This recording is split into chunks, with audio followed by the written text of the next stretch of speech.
Hello friends, welcome to BSc physics content. एक बार दोबारा स्वागत है आपका हमारे इस प्यारे से चैनल में। आज हम बात करने वाले हैं अपने दूसरे लेक्चर की। जैसा कि आपने पहला लेक्चर देखा होगा कि हमने लेक्चर फर्स्ट में बात की थी फर्मेट प्रिंसिपल की, जो हमारा ऑप्टिक्स चल रहा है थर्ड सेम का। इसमें हमने बात की थी फर्मेट प्रिंसिपल की। उसमें हमने बताया था कि जो फर्मेट प्रिंसिपल है वो हमें ये बताता है कि जो हमारी लाइट रे होती है वो एक्सट्रीमम पाथ चूज़ करेगी। ठीक है, जब वो ट्रैवल करेगी तो वो कौन सा पाथ चूज़ करेगी? एक्सट्रीमम पाथ चूज़ करेगी। इट में भी मैक्सिमम, इट में भी मिनिमम, और ये स्टेशनरी भी हो सकता है। ठीक है, ये मैक्सिमम भी हो सकता है, मिनिमम भी हो सकता है, और स्टेशनरी भी हो सकता है। इसके बाद हमने अलग अलग कंडीशन भी डिस्कस की थी और इसका प्रूफ भी किया था। ठीक है, उसमें हमने ये बताया था कि अगर हमारा जो इंडेक्स है, रिफ्रैक्टिव इंडेक्स है, वो होमोजीनियस है, मतलब वो होमोजीनियस रिफ्रैक्टिव इंडेक्स में ट्रैवल कर रही है, तो वो किस तरह से ट्रैवल करेगी? वो एक स्ट्रेट लाइन, ठीक है, एक स्ट्रेट लाइन में ट्रैवल करेगी। वो जो उसका मिनिमम पाथ होगा वो कौन सा होगा? Straight line. इसका हमने प्रूफ भी देखा था। ठीक है, तो उसी में कंटिन्यू करते हुए आज जो हमारी नेक्स्ट टॉपिक है वो है रिफ्लेक्शन। ठीक है, लॉज ऑफ रिफ्लेक्शन हम देखेंगे बाय फर्मेट प्रिंसिपल। हम इसे प्रूफ करेंगे फर्मेट प्रिंसिपल के थ्रू। ठीक है, तो सबसे पहले आपको एक बार रिवाइज करवा दूं कि हमने क्लास 10th में ही पढ़ रखा है कि लॉज ऑफ रिफ्लेक्शन क्या होते हैं। तो जो फर्स्ट लॉज ऑफ रिफ्लेक्शन है वो क्या कहता है? फर्स्ट लॉ ये बोलता है कि द इंसिडेंट रे और reflected ray and reflected ray and normal lies in a plane, ठीक है, यही तो बोलते हैं, लाइज इन अ प्लेन। ये तो हो गया हमारा फर्स्ट लॉ। फर्स्ट लॉ क्या बोलता है कि इंसिडेंट रे जो होगी, जो रे हमारी आएगी, और जो रिफ्लेक्टेड रे होगी, जो हमारी रिफ्लेक्ट होकर जाएगी, और normal lies in a plane, एक ही प्लेन में सारे लाई करेंगे। ठीक है, और सेकंड लॉ क्या बोलता है भाई? सेकंड लॉ ये बोलता है कि angle I is equal to angle R. It means incident angle is equal to reflected angle होता है। ठीक है, ये दोनों लॉ आप बचपन से ही पढ़ते हुए आए हैं। ठीक है, अब हम आज इसका प्रूफ देखेंगे, वो भी किसके थ्रू? हम देखेंगे अपने फर्मेट प्रिंसिपल के थ्रू हम इसे प्रूफ करेंगे। ठीक है, तो सबसे पहले हम लेते हैं अपना फर्स्ट लॉ। फर्स्ट लॉ की हम बात करते हैं। फर्स्ट लॉ क्या बोलता है कि normal, incident ray and reflected ray lies in a plane. ठीक है, तो सबसे पहले हम इसका डायग्राम ड्रॉ करते हैं, उसके बाद हम इसके बारे में कुछ लिखेंगे और वहाँ से इसे समझेंगे। सबसे पहले मैं डायग्राम ड्रॉ करता हूँ इसके लिए। Late consider a mirror. ठीक है, हम लोग एक मिरर को कंसीडर कर लेते हैं। R is a mirror. ठीक है, ये मिरर का एक प्लेन है। ठीक है, फिर हम कंसीडर करते हैं कि एक पॉइंट ए से, a point A located there and a ray coming on the mirror। Okay, light जो है वो मिरर पे आ रही है, और फिर ये यहाँ से रिफ्लेक्ट भी हो रही है। रिफ्लेक्ट होके कहाँ जा रही है? पॉइंट बी पे जा रही है। ठीक है, ये रिफ्लेक्ट होके जा रही है पॉइंट बी पर, यहाँ पे आप देखेंगे। तो यहाँ पर एक पॉइंट ए है और पॉइंट बी है। तो ये जो पॉइंट ए से पॉइंट पी तक, वी कंसीडर पॉइंट पी तक एक इंसिडेंट रे है जो आ रही है point A two point P. ये कौन सी रे है? ये है इंसिडेंट रे। और पी टू बी ये कौन सी रे है? ये है रिफ्लेक्टेड रे। ठीक है, अब हम यहाँ पे नॉर्मल भी कंसीडर कर लेते हैं। ठीक है, ओहो, ठीक है, ये हो गया नॉर्मल। अब ये जो नॉर्मल है, इसके साथ ये कौन सा एंगल है? ये होगा आपका इंसिडेंट एंगल, और ये कौन सा एंगल होगा? ये होगा आपका रिफ्लेक्टेड एंगल। ठीक है, अब हम देखते हैं। अब हम क्या करते हैं? सबसे पहले तो हमने क्या कंसीडर किया? एक मिरर कंसीडर किया, एक रे है जो पॉइंट ए से आ रही है पॉइंट पी पर, और वो रिफ्लेक्ट हो रही है point P to point B. ठीक है, अब नॉर्मल लिया, और angle I and angle R both are incident and reflected angle respectively. ठीक है, हमने ये कंसीडर कर लिया। अब हम क्या करते हैं भाई? अब हम लिख लेते हैं इसको थोड़ा। लेट अस कंसीडर, आप एग्जाम में लिखेंगे भी तो, let us consider a mirror and point from point A,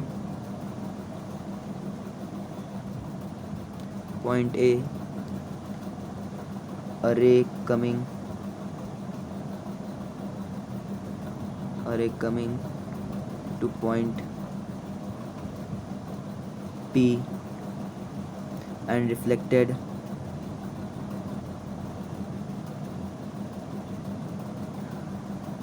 to point B। Okay, अब क्या है यहाँ पे जो AB है, AP इज़ अ कौन सी रे है ये AP? वो हमारी है इंसिडेंट रे, एंड PB जो है वो क्या है? PB जो है वो है आपकी रिफ्लेक्टेड रे। ठीक है, इतना हो गया, इतना हमने कंप्लीट कर लिया। ठीक है भाई, तो अब हमें पता है कि अगर हमें ये बताना होगा कि जो हमारा नॉर्मल है, ये हमारा नॉर्मल है, रिफ्लेक्टेड रे है और इंसिडेंट रे है, वो अगर एक प्लेन में लाई करेंगे तो इनके बीच की जो डिस्टेंस होनी चाहिए वो मिनिमम होनी चाहिए। वो कैसे हम करेंगे, देखिए हम फिगर को और कंप्लीट करते हैं। यहाँ पे हमने अपने मिरर पर इस तरह से एक परपेंडिकुलर ड्रॉ किया है सच दैट ये A डैश है। इस तरह से हमने ड्रॉ किया है कि ये जो है डिस्टेंस, वेट अ मिनट, ये जो है डिस्टेंस वो बराबर हो गई है इस डिस्टेंस के। कैसे, देखिए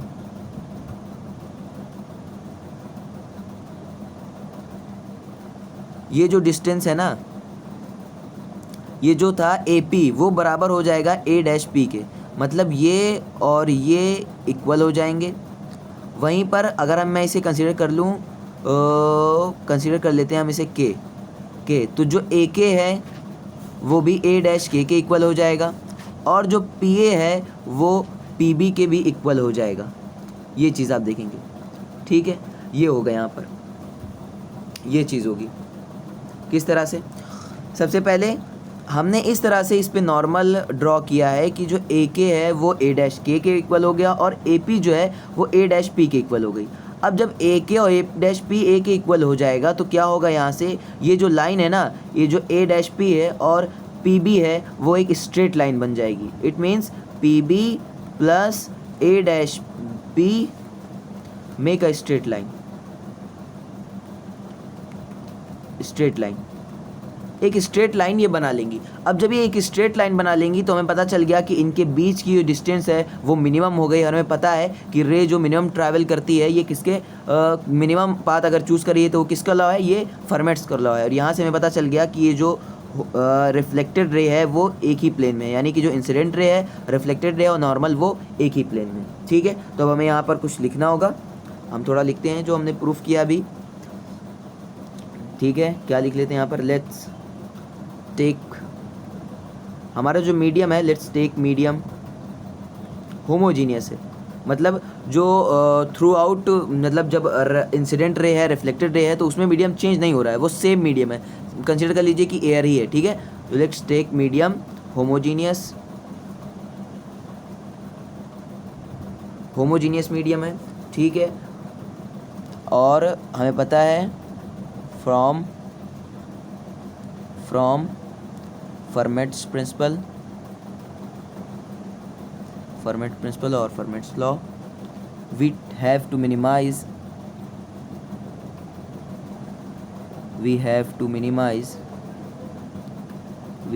minimize the path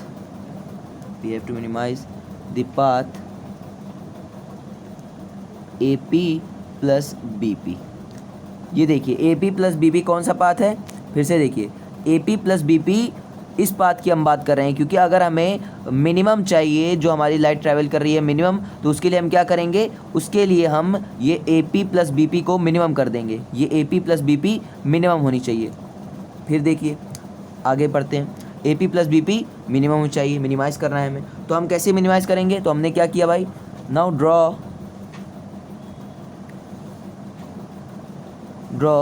a perpendicular, ठीक है, now draw a perpendicular of other side of mirror. यही तो किया हमने, अभी मैंने आपको समझाया। अदर साइड ऑफ मिरर हमने क्या किया, एक परपेंडिकुलर ड्रॉ किया, और कैसे परपेंडिकुलर ड्रॉ किया, सच दैट वी गेट, हमें क्या मिल गया, ए के जो था वो किसके बराबर हो गया, A डैश के बराबर हो गया, और जो अपना AP था वो बराबर हो गया ए डैश पी के।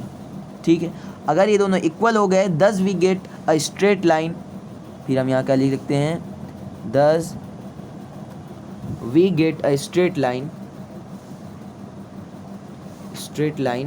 We get a straight line that which proof, क्योंकि स्ट्रेट लाइन हो गई तो हमें क्या मिल गया, स्ट्रेट लाइन मिल गई, इसका मतलब हमने ये प्रूफ कर लिया दैट द इंसिडेंट रे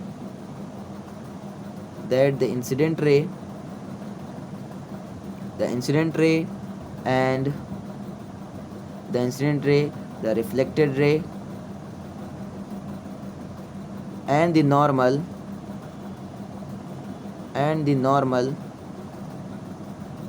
lies in a same plane, lies in a same plane as you say। ठीक है, तो यही कह रहे हैं कि हमने यहाँ से प्रूफ कर लिया। बस मैं पे एक बार दोबारा रिवाइज कर देता हूँ ताकि कन्फ्यूज़न ना हो आपको कोई। सबसे पहले हमने कंसीडर किया एक मिरर को, हमें पता है कि हमने एक पॉइंट से लिया जहाँ से रे आ रही है, सोर्स हम बोल सकते हैं इसे, फ्रॉम ए टू पी ये कौन सी है, इंसिडेंट रे है, फ्रॉम पी टू बी ये क्या है, रिफ्लेक्टेड रे है। ठीक है, ए टू पी कौन सी है, इंसिडेंट, और पी से बी कौन सी है, रिफ्लेक्टेड है। अब हम एक परपेंडिकुलर इस प्रकार से इस तरह से ड्रा करेंगे सच that A K is equal to A dash K और A dash P is equal to P B. ऐसा क्यों कर रहे हैं, क्योंकि हमें एक स्ट्रेट लाइन चाहिए, हमें A P plus B P को मिनिमाइज़ करना है for lies in a plane. अगर एक प्लेन में लाई करेंगे तो इनके बीच की जो डिस्टेंस होगी वो मिनिमम होगी।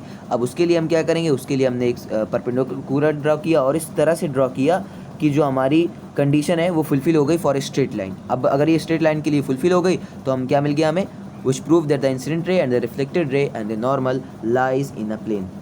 ओके, क्लियर है इतना? ठीक है, अब हम सेकंड लॉ की तरफ चलते हैं। अपने सेकंड लॉ का क्या बोलता है, सेकंड लॉ ये बोलता है कि रिफ्लेक्टेड एंगल एंड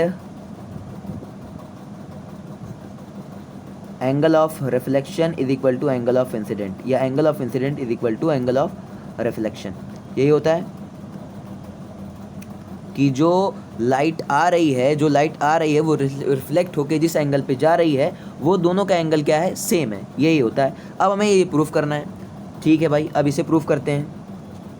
चलिए इसे प्रूफ करते हैं। कैसे करेंगे इसे प्रूफ, इसे हम ऐसे प्रूफ करेंगे कि एक सेकंड पहले मैं इसको क्लियर कर दूं।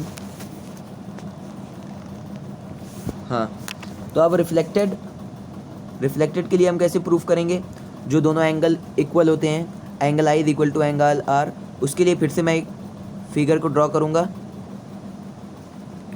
Let me again. ठीक है, अब क्या करते हैं हम लोग,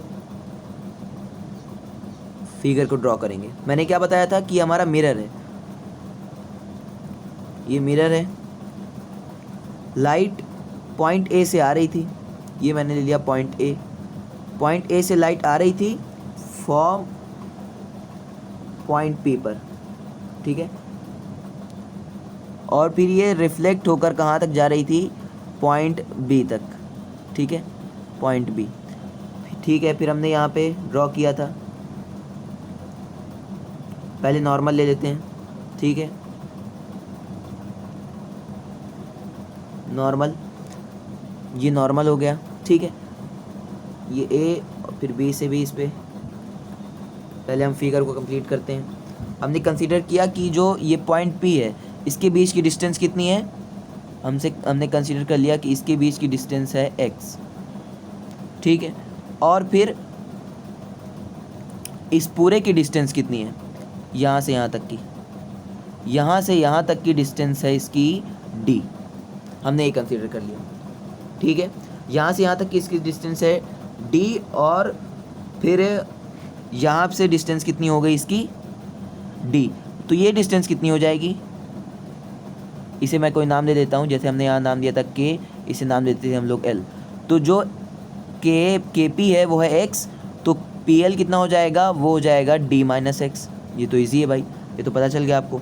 ठीक है, ये जो एंगल था वो कितना था, angle of incidence i, and ये था एंगल ऑफ रिफ्लेक्शन r। ठीक है, इसको हम कंसीडर कर लेते हैं a और इसको कंसीडर कर लेते हैं b। ठीक है, अब ये एंगल i है तो ये एंगल भी कितना होगा, i होगा। ये एंगल आर है तो ये एंगल भी कितना होगा, आर होगा। अभी हमें इस ट्रायंगल की ज़रूरत पड़ेगी तो हम इस ट्रायंगल से सॉल्व करेंगे, ठीक है। तो सबसे पहले हमें पता है कि हम क्या सेकंड लॉ में प्रूव करना है कि angle I is equal to angle R, ठीक है। तो सबसे पहले हम क्या करते हैं कि हम लेंथ ऑफ ऑप्टिकल लेंथ ले लेते हैं, हम लोग ऑप्टिकल लेंथ ले लेते हैं। ऑप्टिकल लेंथ क्या होती है, ऑप्टिकल लेंथ ये पूरी लेंथ हम कंसीडर कर लेते हैं जो हमारी लाइट ट्रैवल कर रही है। कितना हुआ ये कर रही है travel A P plus B P, यही कर रही है ना। यहाँ से ए से आई, यहाँ से ए पी, फिर पी से गई बी तक, तो A P plus B P ये ट्रैवल कर रही है। तो ये कितना A P plus B P की वैल्यू मैं लिख सकता हूँ, A P plus B P की वैल्यू बताइए। ए पी क्या है, इसका हाइपोटेनियस है इस ट्रायंगल का, अगर ये मैं 90 डिग्री और ये भी परपेंडिकुलर है, ठीक है, राइट एंगल ट्रायंगल है दोनों। तो इसमें आप कैसे निकालेंगे वैल्यू, देखिए जो वैल्यू हो जाएगी वो आएगी root over A square plus X square, हो जाएगी कि नहीं। ए पी के लिए देखिए A square plus X square, plus दूसरे ट्रायंगल में देखिए ये वाले ट्रायंगल में पी भी हमें चाहिए, ये चाहिए, तो क्या हो जाएगा ये B square plus D minus X square, हो जाएगा कि नहीं, B square plus D minus X का होल स्क्वायर, ठीक है। ये हो गया, बस अब हमें इसे सॉल्व कर देना है और हमारी प्रॉब्लम सॉल्व हो जाएगी। तो ये हमने क्या, ये ऑप्टिकल लेंथ से हमने इसकी वैल्यू निकाल ली। ऑप्टिकल लेंथ कितनी है अपनी, A P plus B P. A P के मान क्या है, A square plus X square, और बी पी की क्या है, B square plus D minus X का होल स्क्वायर, ठीक है। अब नेक्स्ट देखते हैं, अब हमें क्या करना है, हमें पता है कि हमें इसके लिए क्या करना होगा, फॉर फर्मेट प्रिंसिपल से हमें एक्सट्रीमम चाहिए इसके, ठीक है। तो नाउ फॉर एक्सट्रीमम के लिए हम क्या करते हैं भाई, किसी भी पाथ का अगर हमें एक्सट्रीमम चाहिए होता है तो हम उसे डिफ्रेंशिएट कर देते हैं और वो इज इक्वल टू कितना कर देते हैं, 0 कर देते हैं उसके, यानी कि D L O P divide by D X is equal to 0। अगर हम ये इसकी वैल्यू निकाल लेंगे तो ये क्या हो जाएगा, एक्सट्रीमम के लिए होता है, ठीक है। तो ये कितना हो जाएगी हमारी वैल्यू, हमें यहाँ से पता चल जाएगा हमारी जो ऑप्टिकल लेंथ है वहाँ से, ठीक है। तो चलिए इसे सॉल्व करते हैं। हमें क्या करना है, डिफ्रेंशिएशन करना है लेंथ ऑफ ऑप्टिकल लेंथ की with respect to D X is equal to 0। फटाफट करते हैं। लेंथ हमने क्या निकाला था, लेंथ थी हमारी under root A square plus X square plus under root B square plus D minus X का whole square is equal to 0। Solve करो, कैसे करेंगे, इसको डिफ्रेंशिएट भी करना है, ठीक है, डी बाई डी एक्स। अब इसे डिफ्रेंशिएट करना है तो कैसे करेंगे, आपको पता है A square plus X square में से ए स्क्वायर एक्स स्क्वायर को हम लिख सकते हैं X divide by under root A square plus X square. ये मैंने क्या किया है, डिफ्रेंशिएट किया है। क्या हो जाएगा, जैसे देखिए मैं आपको यहाँ पर करके दिखाता हूँ, ये देखिए मैथमेटिकल है, A square plus X square की पावर 1/2 है, इसे हम इसे डिफ्रेंशिएट करेंगे तो क्या आ जाएगा, ये आ जाएगा 1/2 ए स्क्वायर प्लस एक्स स्क्वायर की पावर 1/2 माइनस 1, यानी कि माइनस का 1/2, यही होगा ना। क्या होता है, x की पावर n का फार्मूला आप यहाँ लगाएंगे, n इंटू एक्स की पावर n माइनस 1, तो जो हमारा n है वो आगे आ जाएगा, और ए स्क्वायर प्लस एक्स स्क्वायर की पावर 1 माइनस 1/2 क्या होगा, माइनस 1/2, ये आ जाएगी इसकी वैल्यू। उसके बाद ए स्क्वायर प्लस एक्स स्क्वायर का होगा बाई चेन रूल, तो ए स्क्वायर का 0 और एक्स स्क्वायर का कितना हो जाएगा 2x, तो यहाँ से 2 कैंसल, और यहाँ से वैल्यू क्या आ गई, x डिवाइड बाई, इसको मैं नीचे लेके गया, आ गई under root A square plus X square, है कि नहीं ये, ठीक है। अब चलिए भाई, अब इसको बताइए, अब दूसरा वाला सॉल्व करते हैं। दूसरा वाला सॉल्व करते हैं। दूसरे वाले के लिए क्या आएगा, ये है डिफरेंशिएशन ऑफ बी स्क्वायर, एक second, differentiation of B square plus D minus X का होल स्क्वायर, ठीक है, और ये की पावर 1/2 है। इसको डिफरेंशिएट करना है भाई x के रिस्पेक्ट में।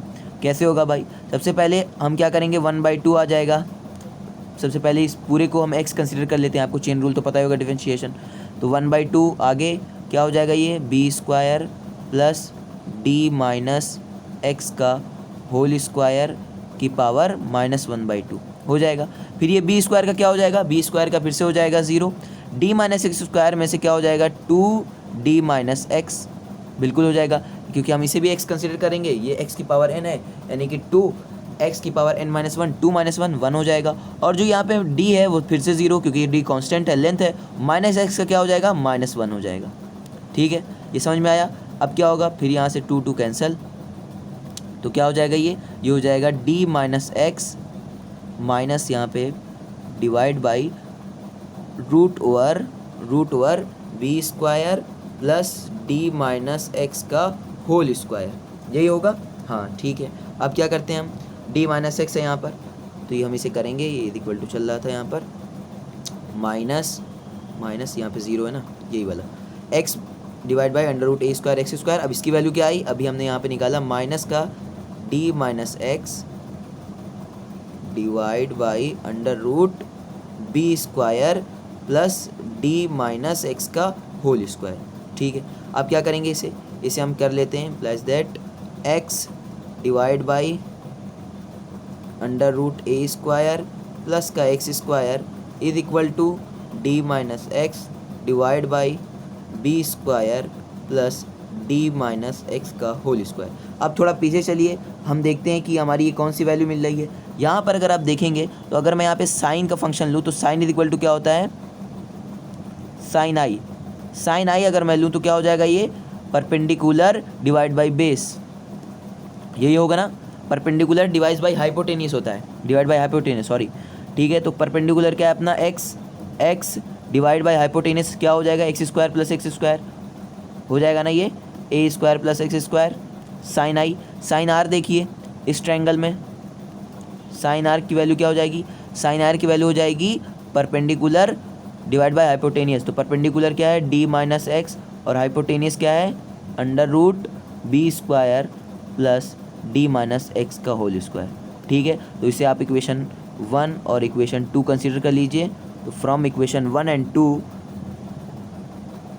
यहाँ पे आप लिख सकते हैं, फ्रॉम इक्वेशन 1 एंड 2 क्या हो गया, sine I is equal to sine R हो गया, sine I is equal to sine R हो गया। और sine I is equal to sine R यानी कि I is equal to R, यानी कि angle I is equal to angle R, यानी कि incidence angle is equal to reflected angle, यानी कि आप हमारा जो सेकंड लॉ है वो हमने प्रूफ कर लिया।